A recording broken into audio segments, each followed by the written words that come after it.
O zinco é um nutriente essencial para programação para a gestação. O zinco é um nutriente essencial no desenvolvimento embrionário. A fase final aí, no desenvolvimento embrionário e também na fase final da maturação do ócito. O ócito, que é chamado nosso tradicional óvulo, na parte final, a deficiência de zinco gera menos transformação e menos maturação aí desse folículo. Então, vários estudos científicos mostram que a deficiência de zinco, e quando se encontra menos zinco no fluido folicular, lá dentro aí do seu folículo, onde vai ter o óvulozinho dentro, esses embriões formados são de menor qualidade e a menor taxa de embriões formados. E isso muito associado a essa deficiência de zinco. Então o zinco ele é essencial desde a formação, maturação do óvulo, formação do embrião e inclusive ele é muito importante durante o desenvolvimento embrionário e é um nutriente essencial pré-gestação. É muito comum nós termos pacientes com deficiência de zinco pré-gestação e também com deficiência de zinco durante toda a gestação. Então, observem muito bem, o zinco é um nutriente extremamente essencial. Participa de muitas enzimas, de mais de 300 enzimas no corpo. Ele tem inúmeras funções, desde a produção dos hormônios sexuais. A deficiência de zinco está associada, inclusive, à falta de libido. E se a gente não tiver aí uma libido adequada, muitas vezes o bebezinho também não chega, né? Então a gente precisa da atividade sexual para que este bebezinho chegue. E o zinco pode estar afetando desde do seu apetite sexual. Um outro nutriente essencial pré-gestação é a vitamina D. A vitamina D, ela é essencial para o crescimento do folículo, para a maturação do folículo, para o desenvolvimento do embrião, para a decidualização do endométrio, aquela parte final, para que a gente consiga ter a implantação do embrião. Então, ele é um nutriente essencial, inclusive, no processo de implantação. Mulheres com deficiência de vitamina D estão associadas à infertilidade, valores do hormônio antimileriano mais baixos, menor taxa de formação de embriões, além de várias outras alterações. Inclusive, um órgão que mais tem receptores de vitamina D é o cérebro e ele está associado a desenvolvimento de transtornos de ansiedade, depressão, sensação de cansaço, prostração. Tudo isso associado a uma única deficiência nutricional. Na reposição desses nutrientes, esses sintomas tendem a desaparecer quando a causa é somente essa deficiência nutricional. Vitamina D é essencial. Precisamos ter uma vitamina D em torno de 50 a 70 nos exames laboratoriais. Então, se você está pretendendo engravidar, é sempre importante você avaliar a sua vitamina D. Um outro nutriente essencial para a preparação pré-gestação é o ferro.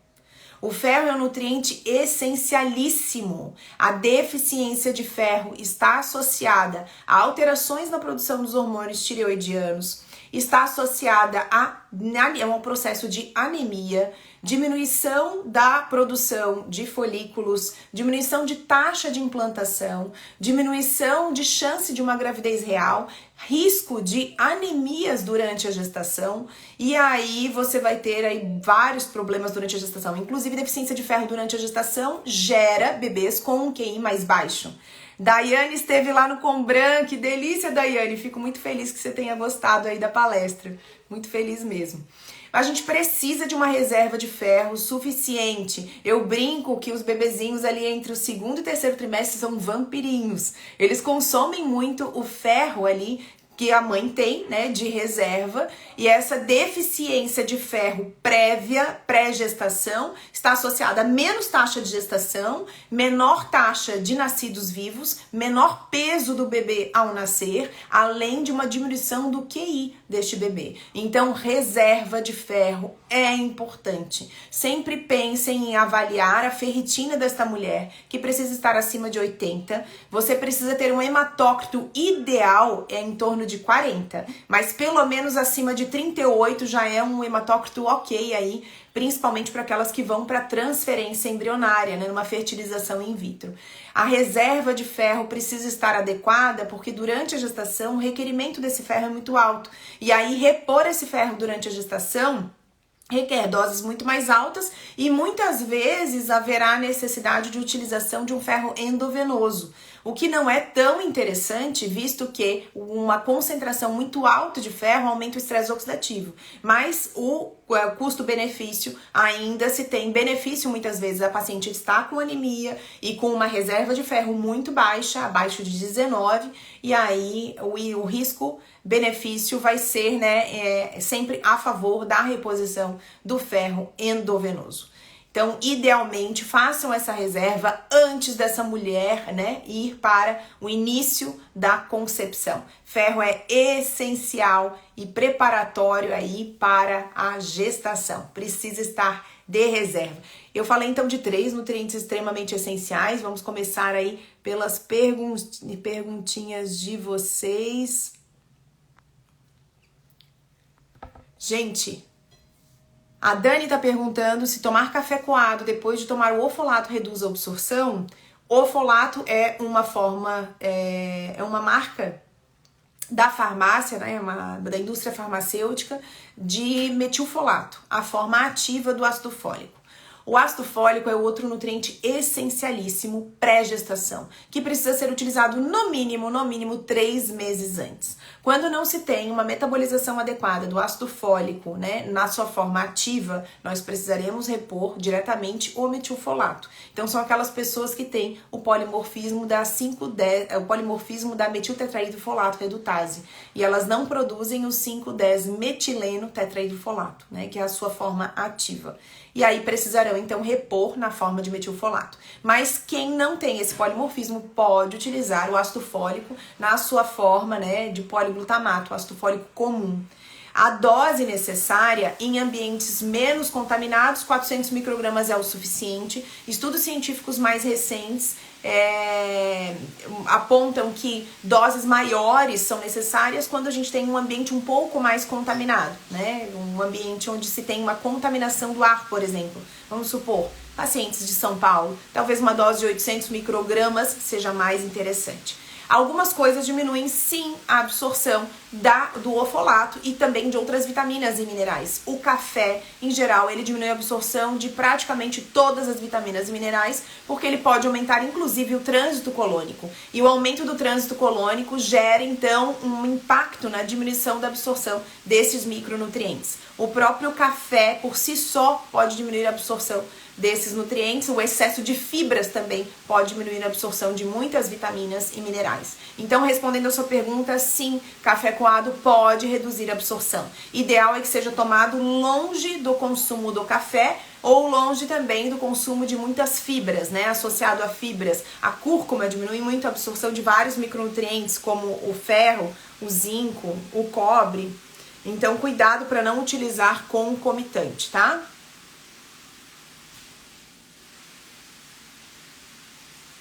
Outra perguntinha, tomar remédio para vermes, parasitas, resolve o problema da candidíase? Não! Existem medicamentos que a gente chama que são os vermífugos. Esses vermífugos diminuem o crescimento dos vermes. E os vermífugos, eles são específicos também, né? Por exemplo, se a gente tem...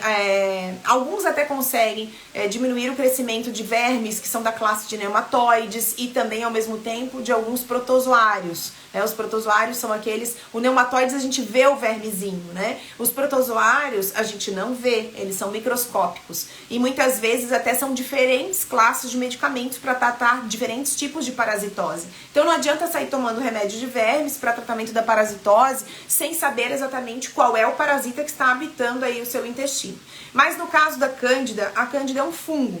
necessitaria da utilização de antifúngicos, mas ela é um fungo habitante da microbiota do intestino e tá tudo bem. Quando a gente faz uma análise do microbioma para analisar que tipos de bactérias, fungos e vírus habitam o seu intestino, a gente espera que 5%, em torno de 5% chegue a quantidade de fungos e que o fungo principal seja realmente a cândida, né? Que a gente não tenha outros fungos oportunistas que podem inclusive causar doença, né, neste ambiente. A cândida dentro do intestino tá tudo bem e ok. A cândida ela não pode migrar para outras regiões, se instalar dentro do canal vaginal e começar, né, um processo de frequentes candidíases de repetição. Então tem alguns tipos de cândida que são mais resistentes aos antifúngicos e que são mais difíceis de tratar. Uma das formas de ajudar no tratamento e diminuir aí o crescimento da cândida é uma gotinha de óleo essencial de melaleuca na calcinha. Isso diminui o crescimento e a proliferação desta cândida, mantendo ela ali adormecida muitas vezes. Mas é importante tratar antes de iniciar uma gestação, porque há uma tendência a aumento da candidíase para aquelas que já tendem a ter candidíase de repetição, principalmente no terceiro trimestre, quando aumenta aí a resistência à insulina e a gente tem uma eliminação maior de açúcar via urina e a gente também tem uma modificação do pH deste ambiente, facilitando o crescimento da cândida.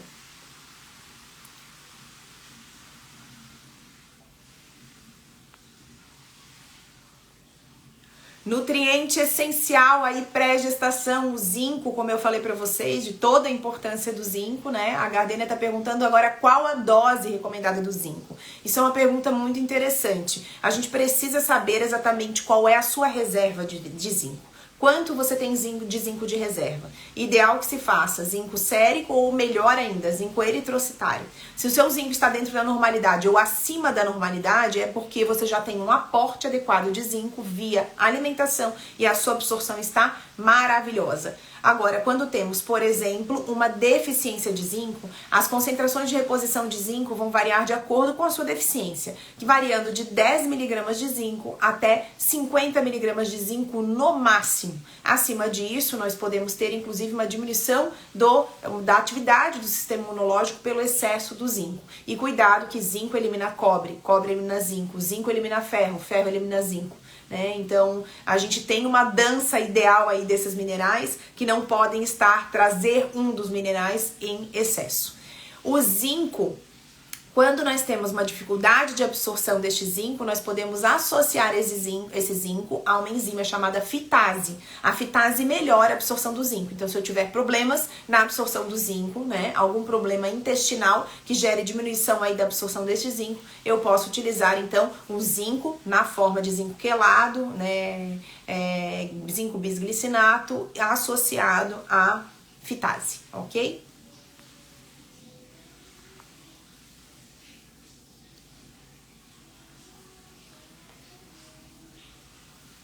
Não sei, Sweetheart tá perguntando se podemos evitar pré-eclâmpsia na gestação através da alimentação. Tive gravidez e tenho medo de engravidar e ter um aumento de pressão de novo. Sim, nutriente essencial e neste caso não só no pré-gestação, o cálcio, né, que ele é essencial para a maturação do folículo e aí é o nutriente mais requerido para essa maturação do folículo. Já cansei de ter pacientes, principalmente nutricionistas, que comiam muito pouco e muito poucos derivados lácteos ou fontes de cálcio, que tinham a não ovulação, uma anovulação pela falta do cálcio. O cálcio é essencial para a maturação deste folículo e para o crescimento do folículo. Então não tem bebezinho se não tiver óvulo, né? Óvulozinho maduro. Aí não temos a formação do embrião com toda certeza. O cálcio também é essencial para a formação do espermatozoide. Ele é muito importante. Então nós precisamos do cálcio pré-gestação e também durante toda a gestação, mas na fase final da gestação, o cálcio é o nutriente mais importante para a prevenção prevenção do pré-eclâmpsia.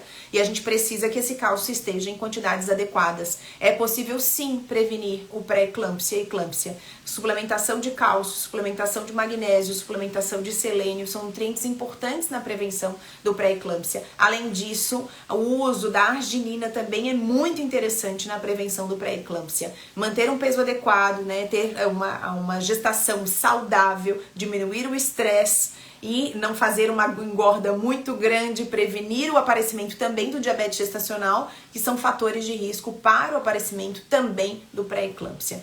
E a nutrição pode te ajudar com toda certeza. Busque um nutricionista especializado ou que seja expert em saúde da mulher e gestação e faça um acompanhamento nutricional com ela.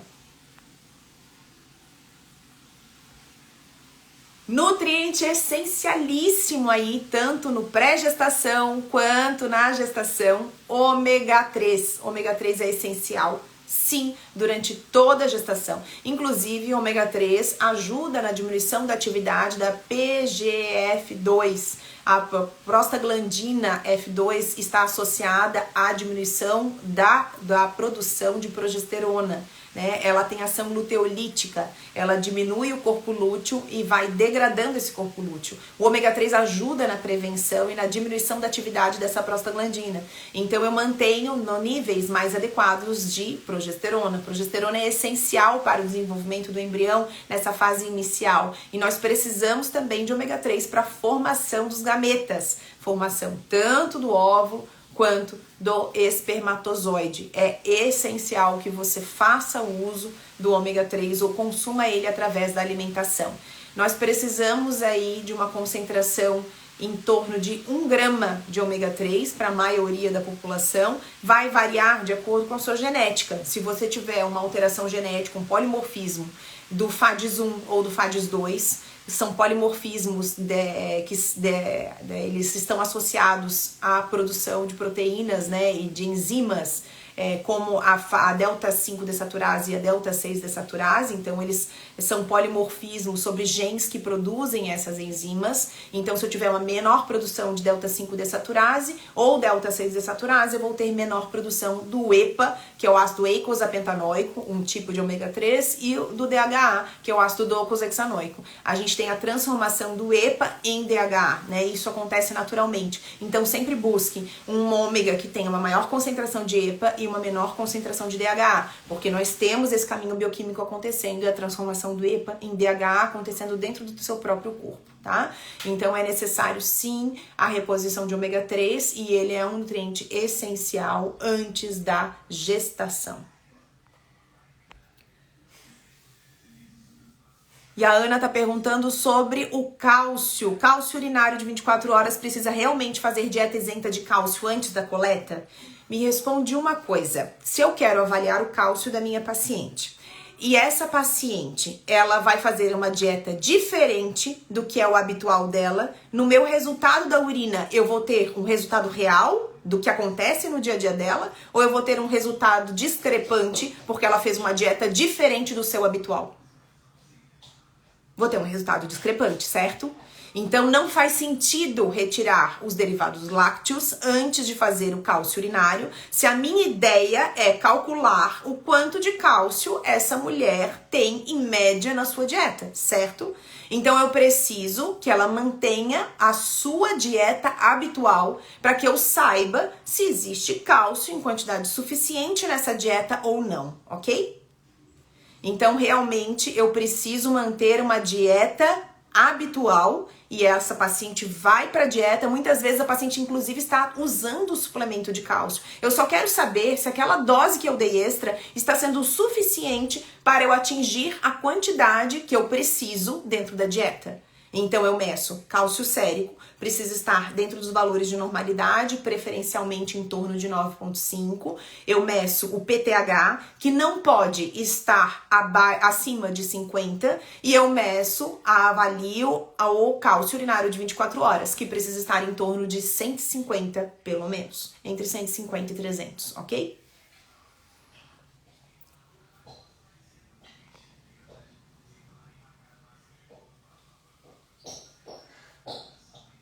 Vamos para a próxima perguntinha.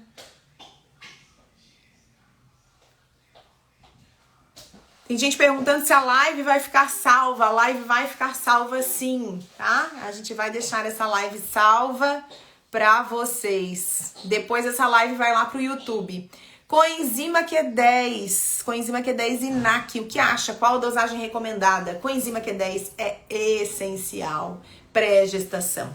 Eu preciso de coenzima Q10? Nem todo mundo precisa, porque nós temos uma produção endógena de coenzima Q10. O que me diz que eu tenho mais baixa produção de coenzima Q10? Envelhecimento ovariano. O envelhecimento ovariano, necessariamente, eu vou ter um menor número de mitocôndrias dentro deste ovário. Eu vou ter, nesses folículos, menos coenzima Q10, com toda certeza. E aí, precisarei repor a coenzima Q10. Então, situações específicas aumentam o requerimento da reposição dessa coenzima Q10. Mas quando eu sou jovem, a minha produção de coenzima Q10 tende a ser ok. E aí muitas vezes eu não tenho a necessidade de reposição dessa coenzima Q10. A N-acetilcisteína, no mesmo sentido, eu tenho produção de cisteína endógena, né? A coenzima Q10 ela é produzida a partir do mesmo caminho bioquímico do colesterol. Se essa paciente utiliza alguma medicação para diminuição dos níveis de colesterol,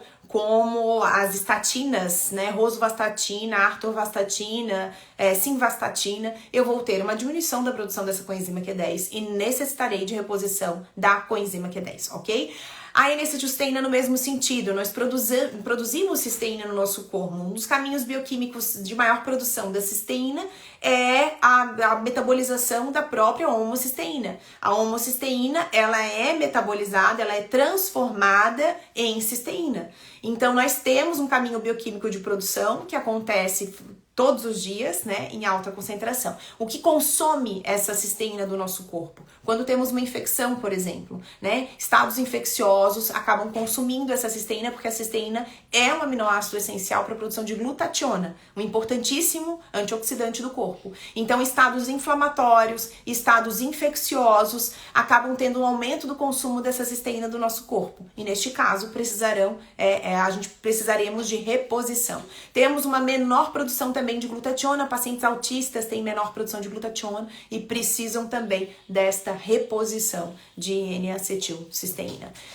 Algumas situações também, como estresse, podem demandar uma diminuição dos níveis de glutationa e aí reposição dessa cisteína vai ser muito importante. No envelhecimento ovariano, a N-acetilcisteína aumenta a produção de glutationa, esse importante antioxidante do ovário. E aí também será será essencial pré-gestação. Quer dar um oi pro pessoal? Ó, pessoal, oi. Quem tá sem escola hoje, ó, a culpa do atraso da live tá aqui, ó, são os meus 3. A culpa, na verdade, é da escola, ou melhor, da Celesc, né? Cortaram a luz da escola e aí a criançada ficou na escola e sem almoço. E eu só soube na hora do almoço, tive que sair correndo. Por isso que a live acabou atrasando um pouquinho. E você quer falar alguma coisa? Oi. Só oi? Oi. Você vai ficar aqui aprendendo? Gente, vamos para mais uma perguntinha. Oi? Eu já tomei banho. Tomou banho? Nossa, que cheiroso. E a dose da coenzima Q10, gente, varia muito de acordo com a necessidade de cada um desses indivíduos, tá? No envelhecimento ovariano, a gente vai precisar de doses acima de 400 miligramas. Antes do envelhecimento ovariano, doses menores já são suficientes. Já no caso da N-acetilcisteína, a dose vai variar também de acordo com o peso corporal, né? Uma dose de 20 miligramas por quilo de peso é uma dose suficiente, né, para reposição quando precisamos aumentar a cisteína do corpo. Você precisa falar mais alguma coisa? Mãe, eu não preciso mais tomar banho, né? Não, já tá de banho tomado, tá bom? A Ana perguntando quando abre o curso de gestação. Ana, ó, tô acelerando tudo aqui pra ver se a gente consegue abrir essa nossa primeira turma em dezembro. Vai cruzando os dedinhos aí. Hoje eu tenho reunião, estamos montando o curso. Acredito que sai. Em dezembro eu acho que sai. E já que estão perguntando sobre coenzima Q10, a Ana Elisa está perguntando coenzima Q10 após conseguir o positivo. Continua para uma gestação tardia? Depende. Qual é a paciente que nós temos na nossa frente? Se ela realmente tem deficiência de coenzima Q10 e é uma paciente gestante mais velha, a coenzima fica na receita. Se ela é uma paciente jovem, ela não fica na receita. Ela tem uma baixa produção aí dessa coenzima Q10 ou utiliza algum medicamento aí para o colesterol, aí ela fica na receita. Apesar de que eu não vejo pacientes continuando utilizando esses medicamentos durante a gestação, porque realmente não é interessante, não é necessário, né? Não é adequado que se continue a utilização desses medicamentos durante a gestação.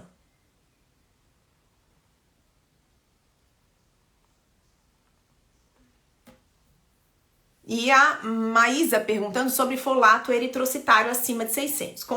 Confere uma reserva suficiente para iniciar a gestação? Reserva suficiente, Maíra. Esse ácido fólico eritrocitário, ele deve estar até 750. Até 750 tá tudo bem. Estando acima disso, a gente pode reduzir a dose do ácido fólico utilizado, porque a gente tem uma pequena concentração de ácido fólico de reserva. Mas o ácido fólico não é um nutriente que faça uma grande reserva. Então não adianta você parar completamente o ácido fólico e só voltar dali a 3 meses, porque pode fazer deficiência. Em 7 a 10 dias o teu ácido fólico cai significativamente. Então mantenha o ácido fólico até o final da gestação, só reduza a dose, porque o seu ácido fólico eritrocitário de reserva, né, aquela pequena reserva, está relativamente bom.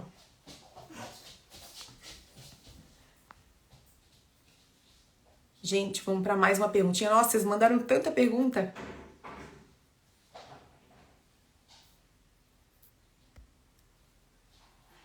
Boa pergunta. A Deotina tá perguntando se o contrário também acontece. Se eu tomo coenzima Q10, ele aumenta o colesterol? Não é uma via de mão dupla. Eu tenho aí a transformação do ácido mevalônico em colesterol e ao mesmo tempo esse mesmo ácido mevalônico se transforma em coenzima Q10.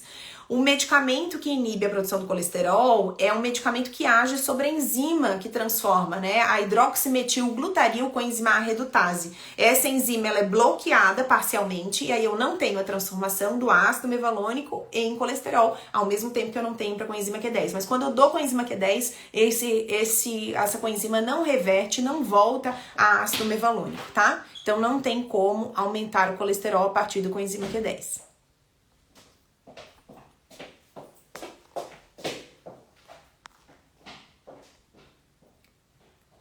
Excelente pergunta, Caroline. Melatonina é essencial para os ovários. A gente tem vários estudos científicos mostrando isso. Melatonina está associada como antioxidante do ovário. Ela é importantíssima para a maturação do folículo. Ela é importantíssima também para a ligação do embrião lá no seu endométrio. Então, ela participa do processo de implantação. Nós temos no endométrio receptores de melatonina, receptores MT1 e MT2. Então, na deficiência de melatonina, no envelhecimento, e a gente vê isso muitas vezes numa baixa reserva ovariana ou no envelhecimento pela idade, aí a partir dos 40 anos, há uma tendência a encontrar valores de melatonina séricos menores. Então você vê realmente uma diminuição da melatonina. Também se encontra uma melatonina mais baixa em pacientes que trabalham à noite, né? Que têm alterações do ciclo circadiano, que não dormem adequadamente. E aí essa deficiência de melatonina pode prejudicar principalmente a mulher na sua chance de gestação, na formação do embrião, na taxa de implantação. E aí, durante a gestação, há uma tendência, né? Fisiologicamente, nós temos um aumento da produção de melatonina. Então, no pós-implantação, normalmente não há necessidade de continuar a utilização da melatonina, mas no envelhecimento ovariano prévio, o uso da melatonina está corretíssimo. Mas o excesso de melatonina pode bloquear a produção do GNRH. O GNRH, ele vai estimular a produção do LH e do FSH, que vão comandar lá nos teus ovários para a produção hormonal e estímulo para o crescimento e maturação do folículo. Então, eu posso ter uma parada do ciclo pelo excesso de consumo de melatonina. Então, cuidado, ele só é necessário e essencial em caso de envelhecimento ovariano e baixa produção de melatonina, tá? Então, precisa avaliar. Não utilize sem a prescrição de um profissional adequado.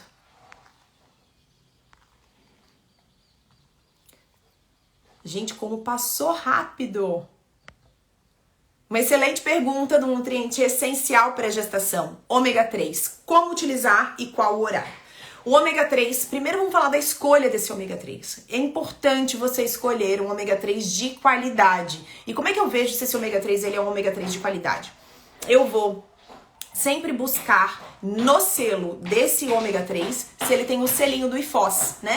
Se ele tem o selo do IFOS, ele é um ômega 3 de qualidade. Importante também, desculpa, gente. Filho, Gustavo, não pode descer a escada com esse tênis. Ele tá de tênis de rodinha e vai deixar uma escada de mármore, gente. Tive que interromper a live. Não pode descer que você vai cair. Tá bom. Nada como ter filhos, né? Gente, então, voltando pro ômega 3. O ômega 3 precisa ser um ômega 3 de qualidade. Esse ômega 3 de qualidade, você vê através de um selo, né, que chama um selo do IFOS, tá?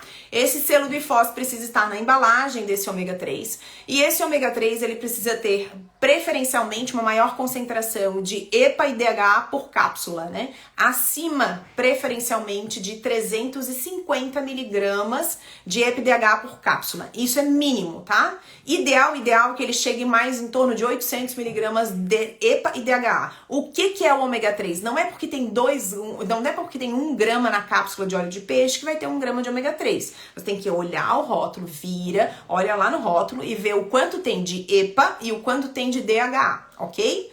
E a gente tem que fechar a concentração de pelo menos 1 grama de EPA mais DHA. Como o EPA se transforma em DHA, a gente precisa aí que este ômega tenha preferencialmente 60% ou mais de EPA, 40% ou menos de DHA. Então faça um cálculo matemático, uma regrinha de 3, né? O quanto tem, eu tenho tanto de ômega 3 por cápsula, né? Aí faço o cálculo, tenho 300 miligramas de EPA, por exemplo. E aí vou calcular quanto isso perfaz, né? Percentualmente. E aí, de preferência, esse ômega 3, ele deve ser utilizado na forma de triglicerídeo, ele é melhor absorvido, ou também na forma de fosfolipídios. Quando ele está na forma de fosfolipídios, o triglicerídeo, eles são muito melhor absorvidos. Então, em pessoas que tenham problemas desabsortivos, esse ômega 3 é o melhor. Caso não tenha, aí ele vai estar na forma de etiléster, né, que ele é um pouco menos absorvido, mas ainda também é normalmente muito bem absorvido para a maior parte aí da população, ok? E aí você vai buscar esse ômega 3, ele precisa ser utilizado concomitante junto com as grandes refeições, porque senão você tende a ter aquela sensação de que comeu sardinha o dia todo. Quando você vai numa peixaria, mesmo que você vá de olhos fechados, você sabe que você está numa peixaria, certo? Porque a gente tem, né, aqueles ácidos graxos, né, voláteis, que estão ali presentes na peixaria. A mesma coisa acontece com você. Seu estômago está vazio, a cápsula rompe, nós não temos um fechamento completo, né, do estômago até a boca, e nós vamos ter aquela sensação daquele ar de peixe, né, que está voltando exatamente por causa desses ácidos graxos, né, voláteis, né, que volatilizam, que ficam no ar, e você tem essa sensação. Mas quando você toma a cápsula e come em cima uma refeição de maior volume, você vai assentar esse alimento em cima e aí diminui a chance de refluxo, tá? Deixar a cápsula na geladeira também ajuda bastante. Tinha bastante gente dando risada aqui, né? Mas eu fiquei apavorada. O meu pequenininho é o que mais inventa a moda. Já pensou, gente? Descer aí de tipo patins, roller, uma escada de mármore? Não dá, né? Gente, vamos para nossa última perguntinha. A Dani tá falando que tá na lista pro Nutrição e Fertilidade, tá muito ansiosa. Dani, teremos nova turma, novembro, anotem na agenda, dia 17 de novembro, tem nova turma chegando por aí. Uma última pergunta que eu achei interessantíssima. Gardênia perguntando se vitamina D, se ela estiver baixa, é importante adequar os níveis? Muito importante. Gardênia, a vitamina B12, ela é essencial para o desenvolvimento do embrião. A vitamina B12, ela participa do processo ali, do funcionamento e para a produção do DNA. Ela é importante para a produção da massa muscular, ela é importante para o desenvolvimento do embrião, ela é importante também para o desenvolvimento e formação do espermatozoide. Deficiência de B12 gera inúmeros processos, né? Inclusive, pode gerar uma demência irreversível em concentrações muito baixas de B12. Tá? Ela é essencial para o processo, desde a formação das unhas, cabelo, o cabelo, deficiência de B12 grave pode deixar o seu cabelo todo branco, né? Inclusive tem um estudo científico de um jovem com o cabelo todinho branco, né? Não tinha mais nenhuma pigmentação por uma deficiência extrema de B12. Nas unhas ela pode dar com umas pequenas hemorragias, então ficam umas pequenas manchas escuras embaixo da unha, tá? Como se fosse assim um risquinho. Ela pode deixar as unhas mais azuladas e pode dar uma hiperpigmentação de mãos e pés, tá? São sintomas mais visíveis da deficiência de B12. A B12 é essencial, mas é uma das poucas vitaminas do complexo B que faz reserva. Então nós temos uma alta reserva de B12, ou tendemos a ter. E uma das coisas que nos ajuda muito, algo muito interessante, é que algumas bactérias são capazes de produzir vitamina B12 no nosso intestino. Mas para isso nós precisamos ter essas bactérias, né, antes do ilho, produzindo essa vitamina B12, para que essa vitamina B12 seja produzida e absorvida ali mesmo.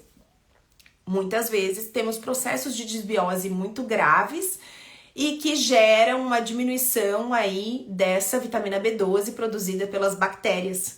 E aí, nessa situação, nós precisamos tratar a desbiose antes mesmo de engravidar. Mas vitamina B12 é sim um nutriente essencial pré-gestação. Gente, nossa, passou muito rápido, foi muito bom estar aqui com vocês. Eu peço realmente 1000 desculpas pelo meu atraso, foi algo inerente à minha vontade. Mas realmente foi algo motivo de força maior. Não podia abandonar as crianças lá na escola, né, sem almoço. Foi realmente algo não esperado, né, a falta de luz na escola.